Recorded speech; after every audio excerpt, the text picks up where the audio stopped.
Je crois qu'on va pouvoir commencer. Bonjour à tous. Bienvenue à ce webinaire, le premier de l'année, qui va porter sur le sujet de la digitalisation de la conception des faisceaux et des câbles spécifiques. Avant de rentrer dans le sujet et d'introduire l'agenda de cette session, on va se présenter.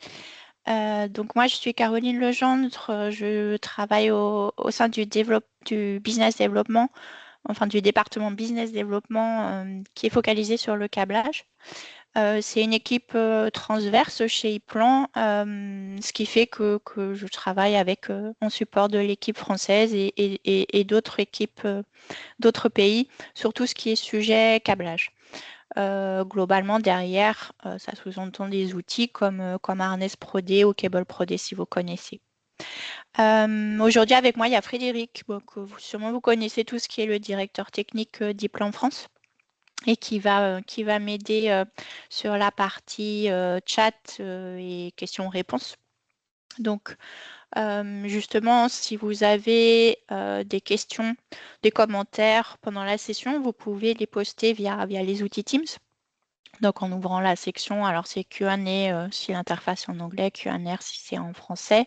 Et vous pouvez poster vos questions, vos commentaires. Et Frédéric y répondra en ligne. Et s'il nous reste du temps en fin de session, on regardera ensemble ces questions-réponses. Sinon, de toute façon, on reviendra vers vous. Dernière slide avant de rentrer sur le sujet, c'est la slide que vous connaissez aussi, qui est sur les conditions de confidentialité des informations échangées dans le cadre de cette présentation.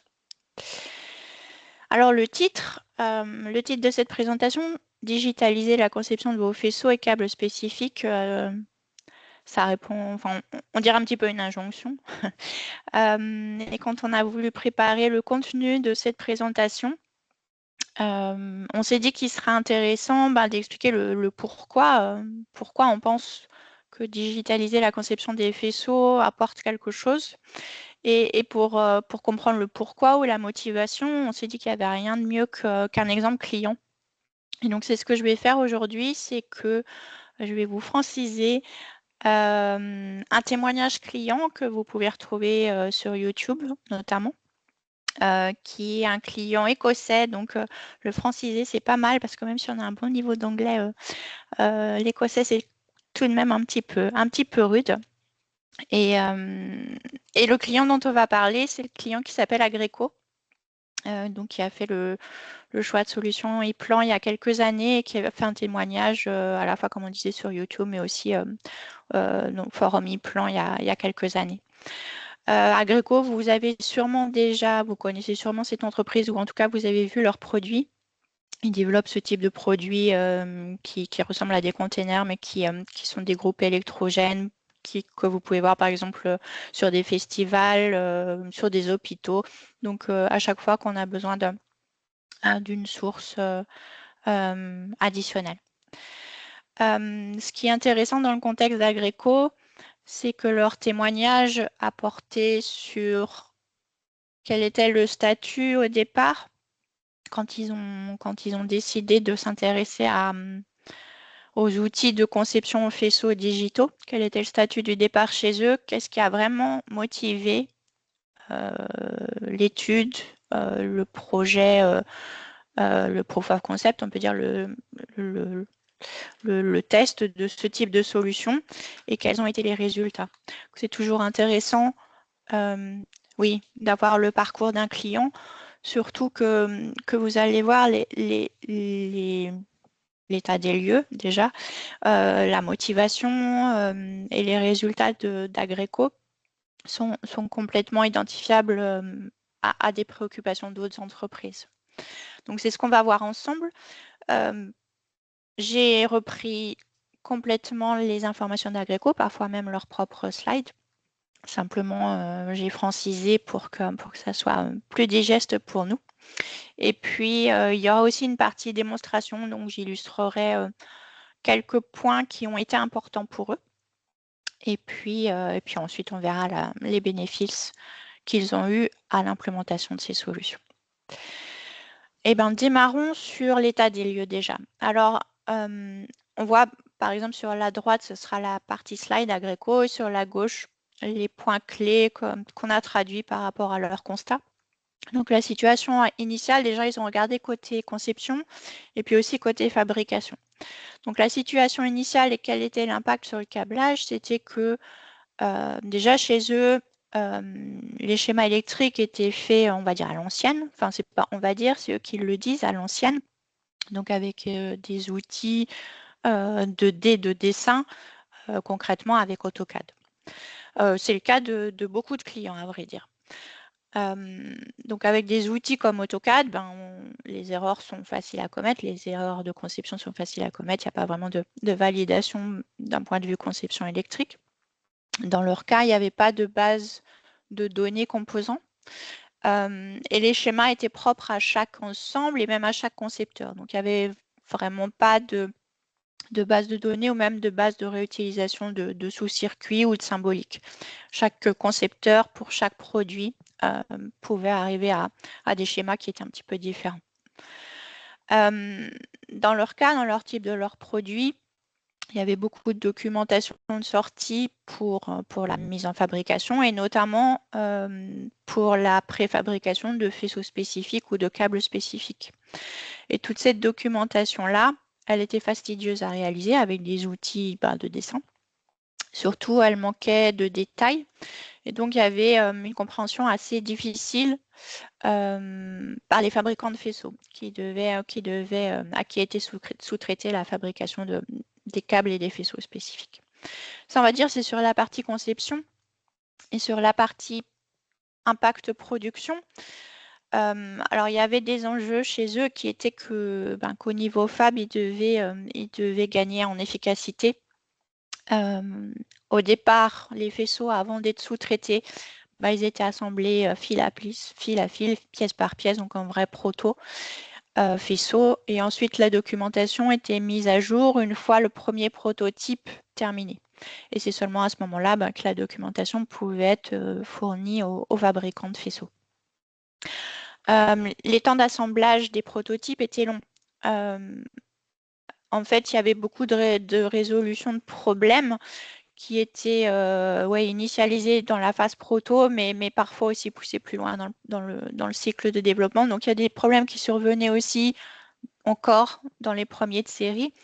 Et c'est leur mot, le premier de série était encore un prototype et rien d'autre. Donc aussi côté fabrication, des gros moteurs à la motivation, on va dire. La motivation, justement, comme ils l'ont évoqué, comme ils l'ont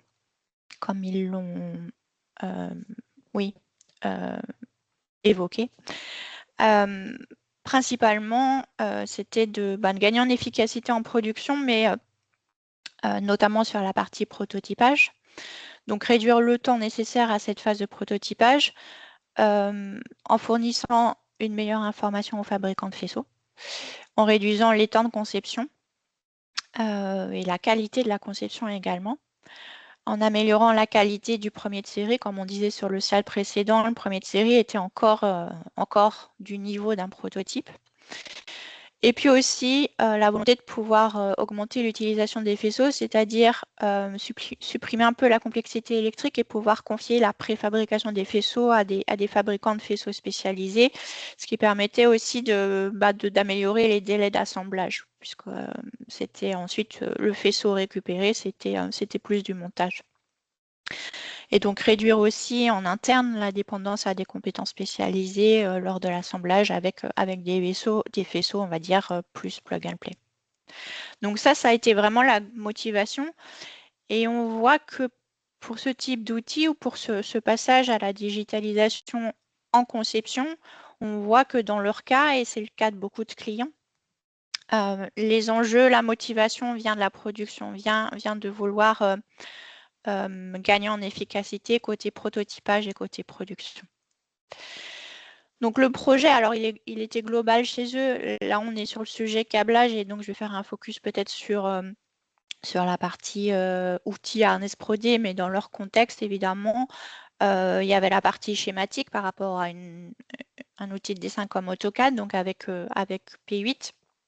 Il y avait une partie mise en armoire avec Propanel, mise en coffret, et la partie harness, tout ça relié à une base de données commune. On a vu dans les slides précédents que c'était aussi un enjeu. Là, j'ai utilisé leur propre slide. Elle est en anglais, mais elle est facilement compréhensible. En tout cas, je vais vous l'expliquer. Quel est le flow qu'ils ont mis en place avec les outils plan? Donc, c'était déjà sur les outils à monde de conception schématique et mécanique. Donc, en mécanique, ils utilisent Creo. Donc, se baser sur la maquette réalisée sous Creo. En électrique, donc, ils ont mis en place iPlan électrique P8. Donc ça, ce sont les données d'entrée pour la partie Harness Pro D, l'outil Harness Pro D.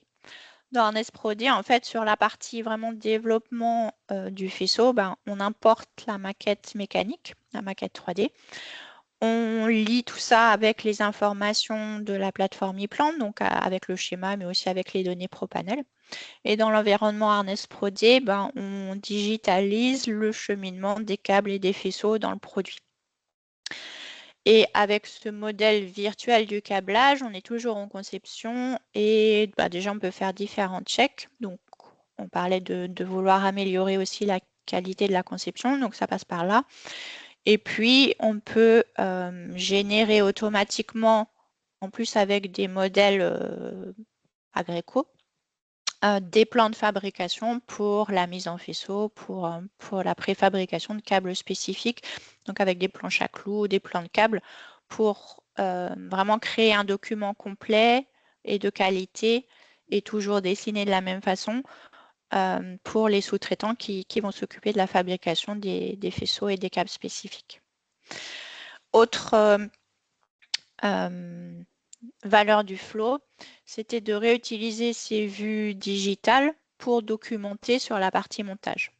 Donc, comme on le voit là, donc à la fois le passage de la planche à clous vers leur sous-traitant faisceau, donc dans leur cas, c'était Sanmina, comme on voit sur les images au-dessus, et récupérer aussi les vues images dans leur cas pour documenter les passages des câbles à l'intérieur du produit final. On verra aussi qu'il y a des solutions maintenant avec le viewer.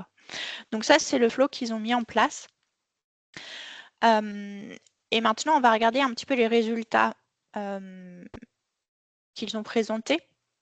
Alors, bien sûr, le premier constat, oui, c'est une super 3D. On le verra sur une slide que j'aime bien tout à la fin sur vraiment les 3 key points, les 3 points clés de la valeur pour eux. Mais oui, bien sûr, c'est une super 3D, mais c'est bien plus que ça. Ce qu'ils ont constaté, donc, résultat par rapport à l'extérieur, c'est-à-dire par rapport à leur lien en particulier avec les sous-traitants, c'est que les demandes des fournisseurs de faisceaux, les allers-retours, les questions ont diminué avec l'augmentation de la qualité des documents. Donc, il y avait aussi moins de travail d'ingénierie côté fournisseur et au final, des délais de livraison qui étaient plus courts pour la partie faisceau. Les documents de conception étaient plus clairs ou sont plus clairs. Ils ont permis d'obtenir des devis aussi plus précis, plus rapidement et donc au final un approvisionnement aussi des pièces plus compétitif en termes de coût. C'est quand même des gros enjeux dans le lien avec les fournisseurs. Et puis en interne, tous les employés maintenant savent câbler. Donc les images 3D, comme je vous le disais, peuvent être réutilisées, ont été réutilisées pour la documentation, pour l'assemblage. Aussi au niveau de la conception, comme c'est de vrais outils de conception, toute ambiguïté a été levée et les erreurs sont moins fréquentes. Et puis surtout, bien sûr, tous les documents, donc schéma, mise en armoire, mise en faisceau, plan de câble, mise à plat, planche à clous, tous les documents sont liés entre eux. Donc ça va de l'identification des connecteurs qu'on va suivre tout le long du flow, mais aussi la répercussion de modifications. À contrario de documents AutoCAD qui sont indépendants les uns les autres. Donc, résultat positif côté production qui était l'enjeu, le plus gros moteur au changement, et côté conception. Ça aussi, c'est le slide directement d'Agreco. et en fait, c'est sur l'impact, on va dire, sur le flot complet de développement d'un produit. Donc, autant sur la partie prototype, il n'y a pas eu vraiment de gain de temps, mais on voit que les gains de temps interviennent ensuite sur les différentes phases. Donc, sur la partie conception prototype, c'est les mêmes temps de conception. Et par contre, sur la partie achat, sur la partie assemblage du proto, sur la partie correction des erreurs et sur la partie mise en production, ben, on gagne à chaque fois un petit peu. Et donc, ils sont arrivés à réduire de 6 mois le temps complet, ce qui peut être énorme pour ce type de produit.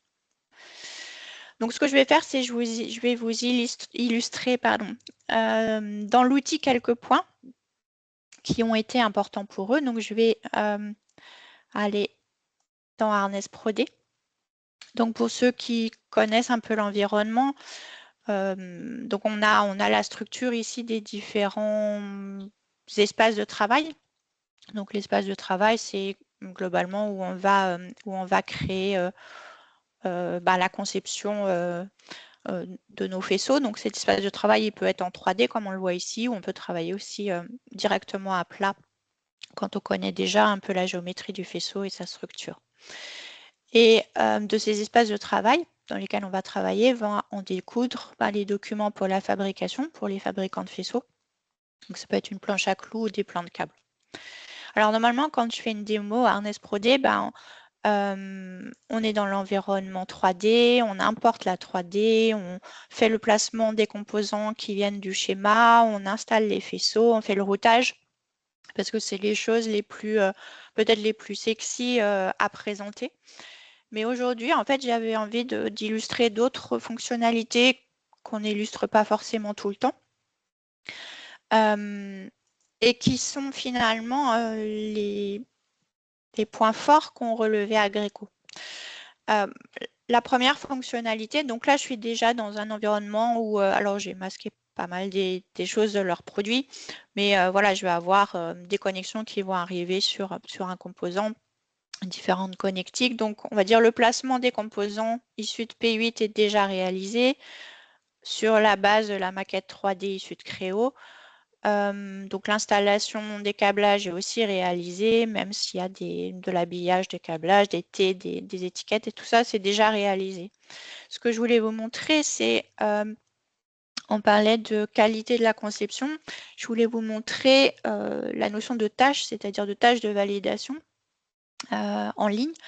Donc on a toute une gamme de validation qu'on peut réaliser, et notamment par exemple, ici sur la liste des tâches, j'ai principalement activé est-ce qu'il y a un problème de rayon de courbure. Comme on voit dans les produits d'Agreco, on a des câbles avec un diamètre très important, rayon de courbure très très faible. Donc il est important pour eux de contrôler cette information-là de rayon de courbure pour qu'au montage, il n'y ait pas de souci. Également, j'ai activé le check qui concerne les collisions du faisceau avec la maquette. Pareil, comme c'est des gros câbles, de valider que le câble ne rentre pas en collision avec la mécanique, et donc également pour la partie montage. On voit qu'il y a tout un ensemble de règles qu'on peut valider sur la base de ce proto-numérique, notamment des vérifications de diamètre. Si j'utilise un support ou une gaine de protection, est-ce qu'elle est adéquate par rapport à mon câblage? On peut également avoir du routage ou de l'acheminement sous contrainte électrique. Donc peut-être séparer des signaux, basse tension de signaux, haute tension, etc. Tout un ensemble de tâches. Donc je peux valider et faire mes propres configurations de quelles sont les tâches qui sont importantes à vérifier pour moi. Et donc je peux les afficher ici et puis donc mettre en surbrillance quels sont les éléments qui vont avoir, par exemple, dans ce cas-là, un problème de rayon de courbure. Donc, si je zoome ici, je vais voir qu'il y a un changement de couleur. Donc, on a une couleur un peu bleue, donc qui est due à un problème de rayon de courbure sur ce câble. Effectivement, si on l'interroge, on voit que son rayon de courbure est faible. Et donc, après, l'enjeu, c'est de changer un petit peu le routage pour essayer de diminuer ou d'annuler ce problème de rayon de courbure. De la même façon, je peux regarder des problèmes de collision avec la mécanique. Donc ici, on voit mon câblage rentre en collision avec la méca. Donc pareil, dans son contexte, en fait, je vais pouvoir peut-être rechanger un petit peu mon routage et avoir immédiatement si mon erreur est levée ou pas. Donc ça, c'est la première chose que je voulais vous montrer sur cette partie validation à partir du modèle virtuel. Deuxième partie qui est évidemment fondamentale dans leur cas, c'est le lien avec les fabricants de faisceaux, avec les sous-traitants. Donc pareil, à partir de cette étude, je vais pouvoir générer soit des planches à clous, soit des plans de câbles. Et ce qui était important pour eux aussi, c'est d'avoir quelque chose de représentatif. C'est-à-dire que peu importe le concepteur, les plans soient toujours dessinés de la même façon, avec la même mise en page et le même contenu, la même qualité de contenu. Et donc là, on peut travailler en se basant sur des modèles qui vont donner justement ce cadre de mise en page, quelles tables sont nécessaires pour les câbleurs, avec quelles informations. Et à partir donc de la vue 3D, l'outil va générer automatiquement un plan de câble qui va être dessiné avec les informations qui sont dans le modèle. Donc par exemple le cartouche avec les informations qui viennent du projet. Une vue du câble, donc là c'est une vue simple, enfin une vue d'un câble simple. Je montrerai sur des faisceaux plus complexes, il y a les deux types de câblage dans leurs produits. Et donc on peut retrouver par exemple une vue graphique du câble qui peut être cotée, avec des vues symboliques pour les composants ou les connecteurs. Et puis la façon dont c'est connecté, de ce contact vers l'aboutissant avec le code article du composant et sa désignation. Également, on peut avoir une table des composants, une nomenclature, donc avec un numéro de nomenclature, peut-être le type du composant, son code article, peut-être le fabricant, son numéro de RP ou sa quantité. Toutes ces tables, en fait, elles sont configurables. Par exemple, si je veux avoir la longueur du câble, je peux aussi l'afficher dans mon tableau de nomenclature, mais dans tous les autres tableaux. Donc tous ces tableaux en fait sont configurables, toute cette mise en page est configurable et c'est ça qui fait justement le modèle qu'on peut créer pour avoir toujours la même mise en page. Dans leur cas aussi, il y a des annotations qui vont aussi permettre de transmettre d'autres informations aux fabricants de faisceaux. Je vous montre un autre exemple qui est sur un faisceau un peu plus complexe, avec un peu plus de tenants et d'aboutissants. Donc là, on est vraiment sur de la planche à clous. Voilà, on peut avoir en plus, par exemple, les cannes de protection qui sont utilisées avec la légende des cannes de protection, peut-être une table de chargement du connecteur avec quelles sont les cavités qui sont chargées, peut-être la couleur du fil va apparaître. D'un point de vue graphique, on peut aussi avoir des longueurs de dénudage, même si graphiquement, elles ne sont pas tellement utiles, mais elles peuvent apparaître aussi dans des tables, alors, je ne sais pas si j'ai ici, mais dans les tables de connexion, où on va avoir la liste fil, les tenants aboutissants, les longueurs de dénudage ou les cosses qu'on doit prévoir. Donc voilà un petit peu pour les documents qui peuvent être générés, comme on disait, complètement automatiquement à partir du modèle digital. Donc le concepteur va vraiment se focaliser sur la conception du faisceau et tout ce qui est documentation, y compris planche à clous, plan de câble, va être généré par l'outil. Donc libérer ce temps-là et aussi, comme elle est basée sur des modèles standards, va permettre d'avoir toujours le même type d'information passé aux collaborateurs côté fabricant de faisceaux. Et dernière chose que je voulais vous montrer comme valeur pour Agreco, alors ils sont passés par des captures d'images, ce qu'on peut faire aussi pour illustrer, pour documenter la partie montage. Mais ce qu'on peut faire aussi, c'est utiliser le viewer. Alors là, j'ai pris un autre exemple de démo, mais dans le viewer, en fait, c'est un export d'un fichier HTML. Donc, c'est un fichier qu'on peut ouvrir ici dans Edge, dans Google Chrome, dans n'importe quel browser Internet. Et également également, ça veut dire on peut l'utiliser sur un PC ou sur une tablette ou sur un écran qui peut être à la production puisque c'est du fichier HTML. Et donc là, on va retrouver peut-être les vues d'affichage qui ont été créées justement pour aider au montage, comment le câblage va se monter dans l'équipement en faisant apparaître les supports, les gaines et autres. Et puis, si j'ai besoin de plus d'informations sur un composant, je vais pouvoir aussi regarder ses propriétés. Donc, je ne sais pas, son code article, différentes propriétés, ou même avoir accès à des PDF ou à des sites qui vont me donner, par exemple, ici les datasheets. Si j'ai besoin de tracer le cheminement d'un fil ou d'un câble, peut-être oui pour l'installation ou même pour la maintenance, je vais pouvoir le mettre en surbrillance ou même regarder les propriétés cette fois-ci du fil, le signal qui est conduit et différentes informations. Donc via le viewer. Donc là, on est vraiment sur l'aide plutôt au montage et peut-être aussi sur des phases de service après-vente ou de maintenance. Je vais revenir donc à la présentation. Sur les slides suivants qui sont aussi sur la valeur et les bénéfices pour Agreco. Donc dans les bénéfices qui sont donnés également et qui ont été traduits là mot pour mot. Donc tous les faisceaux qui ont été modélisés étaient corrects du premier coup. Les plans étaient clairs et étaient générés rapidement. Donc ça, c'est vraiment sur la partie à la fois qualité de la conception au faisceau, qualité de la documentation et puis aussi un gain de temps par rapport à la génération de cette documentation. Deuxième gros bénéfice, c'est le lien avec les fournisseurs. Nos fournisseurs apprécient nos nouveaux plans. Ils n'ont plus besoin de repenser nos documents ou notre conception, ce qui a permis de réduire considérablement les délais de livraison. C'est tout ce qui est partie aussi interaction et retour entre donneurs d'ordre et fournisseurs.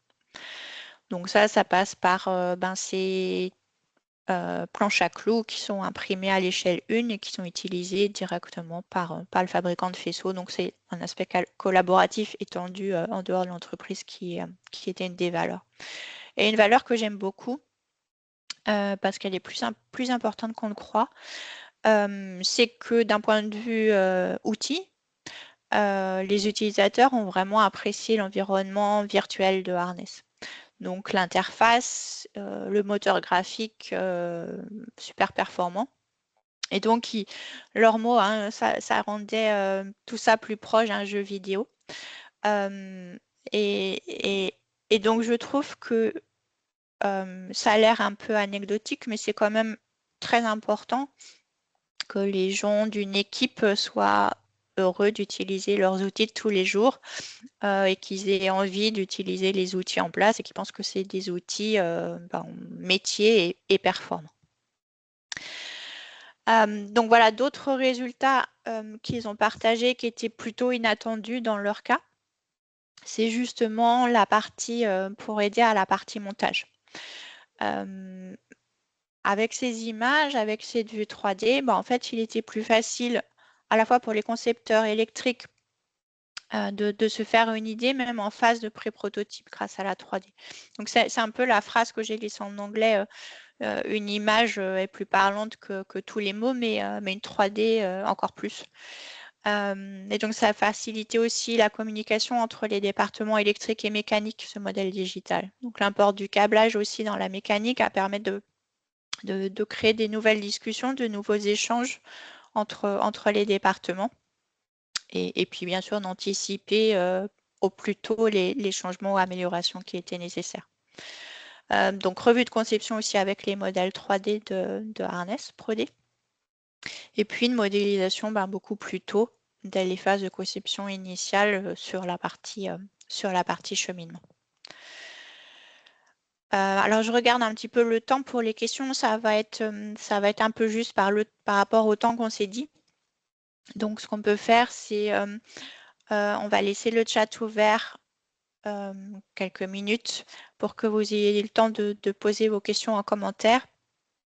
Et puis, on y répondra soit par le chat, soit plus tard, parce que j'ai une dernière slide aussi à vous présenter. c'est la suite pour cette année en termes d'événements. Donc déjà, si vous voulez retrouver Graham, donc d'Agreco, la vidéo d'une partie de son témoignage est sur YouTube. Elle est sous-titrée en français, donc ça rend sa compréhension plus simple. Ici, on est dans le premier webcast de l'année, mais on va avoir des webcasts tout au long de l'année, donc restez connectés pour avoir les différentes dates. Le prochain sera le 27 mars, probablement même créneau horaire. À ce propos, pareil dans le chat, si vous avez des propositions, des choses que vous aimeriez être traitées, que vous aimeriez voir être traitées dans les webcasts, n'hésitez pas à le documenter en commentaire. Et puis, vous avez dû voir passer toute la communication autour du super événement utilisateur qui s'appelle ePlanX 26, qui aura lieu donc le 20 et 21 mai à Munich. Donc, qui sera un regroupement utilisateur comme il n'y a jamais eu chez Yves Blanc. Donc, on attend 1500 personnes du monde entier. Donc, pour le moment, il y a, je crois, au moins 50% de personnes qui viennent de pays autres que l'Allemagne. Et donc, il y aura à la fois des conférences avec